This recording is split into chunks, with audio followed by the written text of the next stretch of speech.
Hey, what's up, y'all? It's Nize What I'm throughout the galaxy, and we are here with Hybridtee in the building at 1332.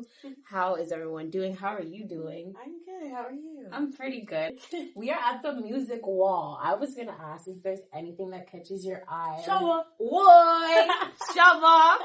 Buju's up there Buju. too. Oh, I didn't even take that in. Yeah. Wow. What have you been doing? How has your vibe been like this year with music, or just the connection to music? I've been recording a lot of things in the vault with multiple different artists, a lot of features. After I'm done like finishing those up, getting them like mixed mastered and for discretion, because a lot of artists are very nitpicky with a lot of, they want to be very perfect, Yes. And I love that for them, but it's like, I also want to release a song.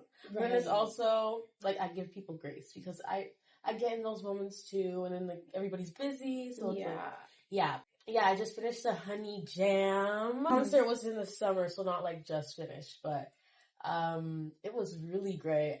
Great experience, a whole lot of workshops, a lot of people that I had the pleasure of meeting, a lot of rooms I never thought I'd be in, Warner Music, Music Canada, Women in Music, PMI, Canada's Music Incubator, a whole bunch of people. There's probably more that I'm missing out on, so sorry if I am, but yeah, shout out Canada in general, Ontario, bop. Yeah, Honey Jam taught me a lot, and the concert was great.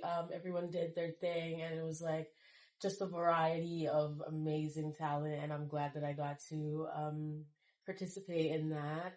I know like connections make connections, people always say it's important, like, but honestly it's like not just important for like helping your growth, but important for like certain people. You realize like they're really genuinely, they just want to help people. They just want people to, thrive just as much as them. Yeah. And that's why they get into these positions where they get, literally get paid for helping artists do things that are like, beneficial for their career. What was your favorite part about Honey Jam?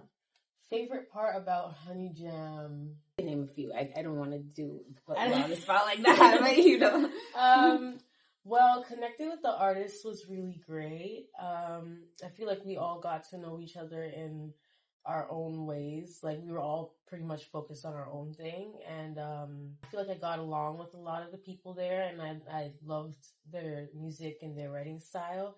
I feel like a lot of us were looking for the same type of thing in terms of development, like small group conversations about like where we were at. Because I've been like, in concerts before where you're like, yeah, backstage, you're like in the back, but it's like, I was actually in a green room, with a dressing room. I was in a hall, dressed up, like, we were walking down the stairs for each performance. It was very like organized and detailed. And it felt like something, really big that I was a part of, and I was glad to, experience that. Yeah, because you deserve to be in those rooms. You have an amazing talent. Thank you. I know that we met last year, and I got to listen to some of your music. What is one of your most favorite songs that you can talk about that has already been released, and that is something like maybe like the story of when you wrote it and what that song means to you? Okay. Well, like, I only have two. So since like they're both so kind of old, I'll talk about both of them, a little bit about both of them. Because the last one I wrote was like last year, and that one's Paint on Paper. And Cabernet, right? Cabernet is my first solo release. Not really solo, because I worked with a musician, so he composed it, but I, created the melody and the lyrics, right? So it was a really great. That a Cabernet was like, I was sipping while I was making that, red wine. I wasn't necessarily drinking Cabernet. I don't think I was just balling the like vibe. That, But yeah, the vibe of the red wine, and I was like, okay, Cabernet. I'm gonna name it Cabernet. Yeah. And that one was a really great one, because I felt like I was just talking about, well, as I'm pouring out my feelings, pouring my heart out in the song. Paint on Paper was exactly that, like pretty much same vibe, you know, writing my paper as a form of release, you know, writing my poetry, I'll say that, because I am a poet as well. I do spoken word here and there. Yeah. I didn't know that. That's amazing. That. No, yeah, I'm learning. I love me some snap laws a little bit. Okay. Yeah. Sometimes I mix my singing in a little bit with it, you know. Yeah, that's beautiful. Yeah, but yeah, I like to do spoken word.